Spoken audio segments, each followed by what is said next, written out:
हर हर महादेव। श्री शिवाय नमस्तुभ्यं। ओम त्र्यंबकं यजामहे सुगंधिं पुष्टिवर्धनम् उर्वारुकमिव बन्धनान् मृत्योर्मोक्षयमामृतात्। ओम नमः शिवाय। आप सभी कमेंट में हर हर महादेव अवश्य लिखेगा। आइए आज की वीडियो में देखते हैं चैत्र मास का आखिरी प्रदोष व्रत अप्रैल में किस दिन रखा जाएगा। पूजा का शुभ मुहूर्त कब से कब तक है, पूजा की विधि क्या है, व्रत के नियम क्या हैं। प्रदोष व्रत के दिन महादेव और माता पार्वती की पूजा अर्चना करना बहुत ही शुभ माना जाता है। इस दिन भगवान शिव की विधि विधान से पूजा करने से मनोवांछित फल की प्राप्ति होती है और साथ ही सभी मुरादें भी पूरी होती हैं। इस बार का प्रदोष व्रत गुरुवार के दिन पड़ रहा है, जिसके कारण इसे गुरु प्रदोष व्रत कहा जाएगा।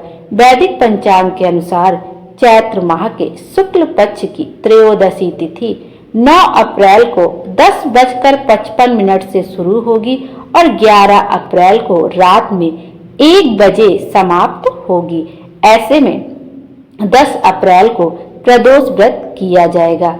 प्रदोष व्रत के दिन महादेव की पूजा करने का जो समय है वो प्रदोष काल में 6:44 से लेकर 8:59 तक है।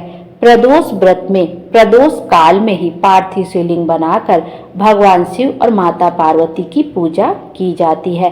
प्रदोष काल का समय वह होता है सूरज अस्त होने के 45 मिनट पहले से लेकर जब सूरज अस्त हो जाता है उसके 45 मिनट बाद तक का समय प्रदोष काल कहलाता है। इसमें जो ब्रह्म मुहूर्त है, जो लोग सुबह पूजा करना चाहते हैं, ब्रह्म मुहूर्त है वो आपका सुबह 4:31 से लेकर 5:16 तक है। फिर गोधूली मुहूर्त है आपका शाम को 6:34 से लेकर शाम को 7:05 तक। फिर निशिता मुहूर्त है आपका रात में 11:59 से लेकर देर रात 12:45 तक है। अभिजीत मुहूर्त है आपका दोपहर में सुबह 11:57 से लेकर दोपहर 12:48 तक। ये कुछ शुभ मुहूर्त है जिसमें आप गुरुवार प्रदोष का व्रत कर सकते हैं। वैसे प्रदोष व्रत का पूजन प्रदोष काल में ही किया जाता है जो शाम को होता है गोधूली मुहूर्त, उसी में। अब देखते हैं प्रदोष व्रत के दिन हम कौन कौन से उपाय कर सकते हैं भगवान शिव को प्रसन्न करने के लिए। इस दिन आप महादेव को कच्चा दूध समर्पित करते हैं तो आपके सभी कामों में आपको सफलता मिलती है और महादेव की कृपा प्राप्त होती है। कारोबार में तरक्की पाने के लिए प्रदोष व्रत के अवसर पर संध्या काल में भगवान शिव की पूजा करें। इस दौरान महादेव को भांग और बेलपत्र अर्पित करें। साथ ही जीवन में सुख शांति की प्राप्ति के लिए कामना करें। इस उपाय को करने से रुके हुए काम जल्दी पूरे होते हैं और शिव जी की कृपा प्राप्त होती है। अब देख लेते हैं पूजा की विधि क्या है। सुबह के समय आप स्नान आदि से निवृत्त हो जाए। 1 लोटा जल आपको शंकर भगवान के मंदिर में जाके समर्पित कर देना चाहिए या अपने घर में ही कोई छोटा सा शिवलिंग आपने रखा हो आप उस पर भी समर्पित कर सकते हैं। सूर्य देव को भी जल जरूर अर्पित करना चाहिए। उसके बाद आपको अपने व्रत का संकल्प लेना चाहिए कि आज मेरा प्रदोष का व्रत है। गुरुवार के दिन इस बार प्रदोष पड़े तो ये गुरु प्रदोष व्रत का आप संकल्प लें। उसके बाद जो प्रदोष व्रत का पूजन किया जाता है वो शाम के समय ही किया जाता है प्रदोष काल में। शाम के समय आपको प्रदोष काल में पार्थिव शिवलिंग बनाकर ही पूजन करना चाहिए। कोशिश करना चाहिए कि आप पार्थिव शिवलिंग बनाकर ही पूजन करें। और यदि आप पार्थिव शिवलिंग बनाकर पूजन नहीं कर पा रहे तो घर में जो आपने छोटा सा शिवलिंग रखा आप उस पर भी पूजन कर सकते हैं। लेकिन मान्यता यही है कि प्रदोष के दिन प्रदोष काल में पार्थिव शिवलिंग बनाकर पूजन करने से हमारी जो भी मनोकामनाएं होती वो अवश्य ही पूर्ण होती है। पंडित जी वैसे बताते हैं कि हमें कम से कम महीने में 1 बार पार्थिव शिवलिंग अपने हाथों से जरूर बनना चाहिए। जब हम अपने हाथों से पार्थिव शिवलिंग बनाते हैं तो हमारी हाथ की जो रेखाएं होती टेढ़ी मेढ़ी भी होती हैं वो भी सही हो जाती हैं भोले बाबा का पार्थिव शिवलिंग बनाने से।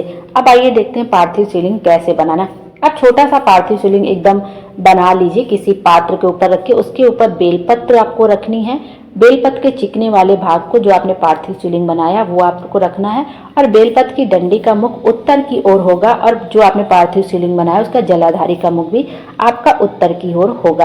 पार्थिव शिवलिंग में सबसे पहले आप पिंडी की आकृति बनाएंगे, उसके बाद जलाधारी बनाएंगे। पार्थिव शिवलिंग बनाने के लिए आप अपने घर के गमले की मिट्टी ले लीजिए, बाग बगीचे की मिट्टी ले लीजिए। जब मिट्टी ले लीजिए तो उसको थोड़ा गंगा जल से शुद्ध कर लीजिए, अपने घर का किसी भी जल से जो शुद्ध जल हो उससे शुद्ध कर लीजिए। उसके बाद मिट्टी की आपको सबसे पहले पिंडी बनानी है, फिर जलाधारी बनानी है, फिर थोड़ी देर पहले ही बना लीजिए जिससे पार्थिव शिवलिंग अच्छे से सूख जाए कि जब आप उस पर सब कुछ समर्पित करें, दूध है, जल है, तो मिट्टी तुरंत गले नहीं। इस तरह से पार्थिव शिवलिंग बना के उसके ऊपर एक पात्र के ऊपर, प्लेट के ऊपर अच्छे से बेलपत्र रख के, बेलपत्र की डंडी का मुख उत्तर की ओर करके उसके ऊपर पार्थिव शिवलिंग रख दीजिए। उसके बाद आप चाहे पूर्व पश्चिम जिधर भी आप बैठना चाहें उधर बैठ के पूजन कर लीजिए। कोशिश करिए कि आपने घर में पार्थिव शिवलिंग बनाया है तो उत्तर की ओर जलाधारी का मुख रहे और उत्तर की ओर आपका भी मुख रहे। दक्षिण की ओर बैठ के उत्तर की ओर आपका मुख है और ऐसे पूजन करिए। फिर आपके पास जो भी हो आप सब भोले बाबा को समर्पित करिए। जैसे आपके पास कच्चा दूध हो, कच्चा दूध ऐसा नहीं कि आप भर भर के चढ़ा दिए, आपको आधी चम्मच मिल जाए, एक बूंदी मिल जाए वो भी पर्याप्त है। गाय का कच्चा दूध मिल जाए तो वो समर्पित कर दिए। पंचामृत बना लीजिए। पंचामृत बनाने के लिए होता है दूध, दही, शक्कर, शहद, घी मिला के आप पंचामृत बना ली। भूल से भी उसमें तुलसी का पत्ता मत डालिएगा, वो भोले बाबा को समर्पित नहीं होता। पंचामृत बना के आप उनका अभिषेक कर सकते हैं। नहीं तो आप दूध, दही, घी, शक्कर, चीनी जो भी है, शहद, उससे आप थोड़ा थोड़ा करके एक एक बूंद डालते जाइए, फिर स्वच्छ जल से अभिषेक करते जाइए। फिर बाद में एक तांबे के पात्र में शुद्ध जल 1 लोटा लेके उससे भगवान शिव का अभिषेक करिए। उसके बाद आपके पास चंदन हो तो चंदन से त्रिकुंड बना दीजिए, चंदन चढ़ा दीजिए उनके पास। आपके पास कलावा हो, कलावा समर्पित कर दीजिए। जनेऊ हो, जनेऊ समर्पित कर दीजिए। भांग, धतूरा, बेलपत्र, फूल, पत्ती जो कुछ भी है सच्चे दिल से आप वो समर्पित। एक आखा चावल का दाना अपनी कामना कहते हुए जरूर समर्पित करिएगा। जो भी आपकी कामना हो आप अपनी कामना कहते हुए आखा चावल का दाना, मतलब कहीं से टूटा फूटा ना हो, खंडित ना हो, आखा चावल का दाना शिवलिंग के ऊपर समर्पित कर दीजिए। फिर धूप बत्ती जला दीजिए और आरती कर लीजिए भोले बाबा की। और गुरुवार के दिन, गुरुवार का प्रदोष पड़ रहा है तो गुरुवार व्रत कथा, गुरु प्रदोष की व्रत कथा का श्रवण अवश्य करिए। उसके बाद आरती कर लीजिए। उसके बाद जब दीपक ठंडा हो जाए तब आज उस जो आपने बनाया है पार्थिव शिवलिंग उसका विसर्जन कर दीजिए। विसर्जन करने के लिए किसी पात्र में आप जल ले लीजिए और पार्थिव शिवलिंग को उसमें रख दीजिए और जो आप पार्थिव शिवलिंग बनाए उसका जलाधारी का मुख आपकी ओर ऐसा दिखते हुए अपने मन की बात कहते हुए आपको पार्थिव शिवलिंग का विसर्जन कर देना है। आप पानी में चाहें, जल में चाहें, थोड़ा फूल वगैरह भी डाल सकते हैं, या चाहे तो आप पार्थिव शिवलिंग का अगले दिन में विसर्जन कर सकते हैं। जरूरी नहीं है कि आप उसी दिन किए, क्योंकि प्रदोष के दिन आप यदि दूसरे दिन भी विसर्जन करते हैं पूजन करने के बाद तो दोष नहीं लगता है। तो आप इस तरह से पूजन कर लीजिए। फिर जो भी आपने प्रसाद वगैरह चढ़ाया आप खुद भी ग्रहण कर लीजिए और अपने घर परिवार में भी बांट दीजिए।